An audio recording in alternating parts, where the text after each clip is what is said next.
کہتے ہیں حضور نے اسے کہا تو اس آدمی کو تو وجد ہی ہو گیا. اس نے کہا میرے اتنے نصیب کہ حضور کا یہ کھانا کھلا. آؤ دیکھو دنیا والوں، آج جو سب سے زیادہ عزت والا ہے وہ میرا مہمان بنا ہوا ہے. فرماتے ہیں وہ دوڑے گئے، بکری اٹھائی، ذبح کی، بیوی کو کہنے لگے روٹی تیار کر. ادھر کھجوریں توڑی، انگور توڑے، کہنے لگے حضور آپ جب تک تناول کریں تب تک کھانا پک جاتا ہے. حضرت عمر کہتے ہیں روٹی پک کے آئی، بڑا پیارا گوشت، بڑا اچھا سالن، بڑا خوبصورت خلوص والا کھانا. فرماتے ہیں میں نے بڑا ہی کھایا. نبی پاک نے نا ایک روٹی لی اور چھوٹی چپاتی، تھوڑا تھوڑا سالن کونوں سے، اور جب نبی پاک نے کھا لیا تو حضور کی آنکھوں میں آنسو آئے. حضرت عمر کہنے لگے حضور روئے کیوں؟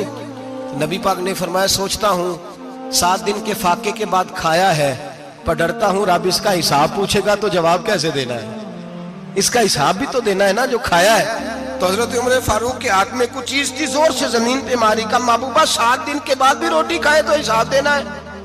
نبی پاک فرمانے لگے عمر وہ مالک ہے نا، تو جب دیتا ہے تو حساب نہیں لے سکتا، حساب تو دینا ہے، حساب تو دینا ہے، تیاری رکھو. صحابہ کرام فرماتے ہم نے ارادہ کیا کہ آج کے بعد ہم پھر فاقے کریں گے، کم کھائیں گے، اس لیے کہ حساب دینا ہے. میرے بھائی وہ فاقہ کشی کرتے تھے، ڈرتے تھے.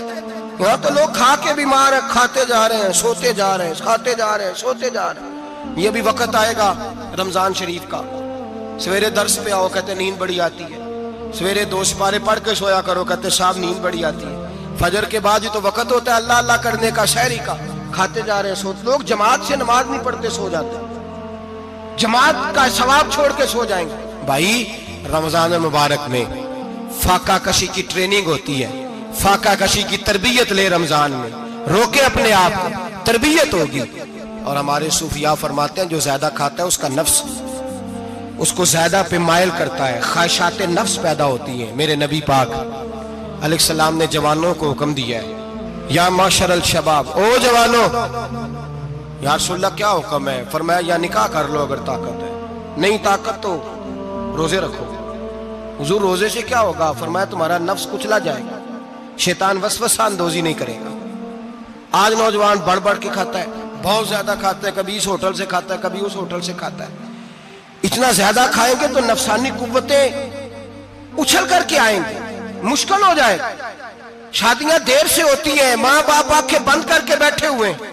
اگر ماں باپ کی ذمہ داری ہو اور ماں باپ نکاح نہ کرے تو نبی پاک نے فرمایا بچے گناہ کریں گے تو جتنا گناہ بچے کو اتنا باپ کو بھی ہوگا. تو ماں باپ چپ ہیں، دوسرا شادی مشکل بڑی ہے، مہنگی بڑی، اور تیسرا نہیں کر رہے کچھ لوگ تو روزے بھی نہیں رکھ رہے. تو رمضان ان کے لیے بھی وقت ہے، نفسانی قوتیں کچلی جائیں گی. کھانا جتنا کم کھایا جائے گا اتنا وجود کے اندر نفسانی خواہشات کم پیدا ہوں. تو رمضان تو پریکٹس ہے مجاہدے کی، دین کی. اور دوسرا میرے حبیب پاک صلی اللہ علیہ وسلم نے فرمایا ہے، حضور فرماتے ہیں کہ رمضان اور قرآن کا آپس میں رشتہ ہے. قرآن پاک کتنا پڑھنا چاہیے روزانہ؟ زیادہ سے اللہ جزا دے، امید ہے آپ زیادہ سے زیادہ ہی پڑھتے ہوں گے. بھائی سنیں، حدیث مبارکہ میں نبی پاک نے فرمایا رمضان اور قرآن دونوں مل کے نا، بڑی پیاری حدیث ہے، فرمایا دونوں مل کے اللہ کی بارگاہ میں میری امت کی سفارش کریں گے. رمضان اور اللہ اکبر. کس طرح؟ نبی پاک فرماتے ہیں رمضان کہے گا اے اللہ دن کے وقت میں نے اسے تیری رضا کے لیے کھانے پینے سے باز رکھا، اور قرآن کہے گا یا اللہ رات کو تیری رضا کے لیے کھڑا ہو کے یہ قرآن سنتا تھا. رمضان اور قرآن دونوں سفارش کریں گے. ہم نا بڑا کچھ پڑھتے ہیں، سنتے ہیں، سیکھتے ہیں. اب یقین کریں یہ کھاتے بھائی کا بھائی سے اختلاف ہو جائے نا تو وہ 30 سال پرانے کھاتے کھول کے لے آتا ہے، ساری رات ڈھونڈتا ہے کہ میرے پیسے کہاں سے نکلتے ہیں، پڑھ لیتا ہے. قرآن پاک کی باری آتی ہے تو نہیں پڑھتے قرآن پاک. ابا جی کا ختم ہوتا ہے تو مانگتے پھرتے ہیں، کہتے ہیں 2 قرآن پاک 10 قرآن پاک. یہ باتیں بتانی نہیں چاہیے، کرنی نہیں چاہیے، لیکن چونکہ تربیت کے لیے بیٹھا ہوں تو کر دیتا ہوں. میرے شاگردوں سے پوچھیں، یہاں مدرسہ ہے الحمدللہ، درجنوں طلباء ہیں، اساتذہ ہیں، میرے پیر بھائی ہیں، اور میرا یہ دعویٰ ہے کہ شاید کوئی کسی سے اتنا پیار کرتا ہو جتنے میرے شاگرد اور مرید مجھ سے کرتے ہیں. لیکن میں نے کبھی کسی سے نہیں کہا کہ ذرا سورت فاتحہ پڑھ کے دینا، میں نے اپنے ابا جی کو ثواب دینا ہے. پوچھ لیں کسی سے،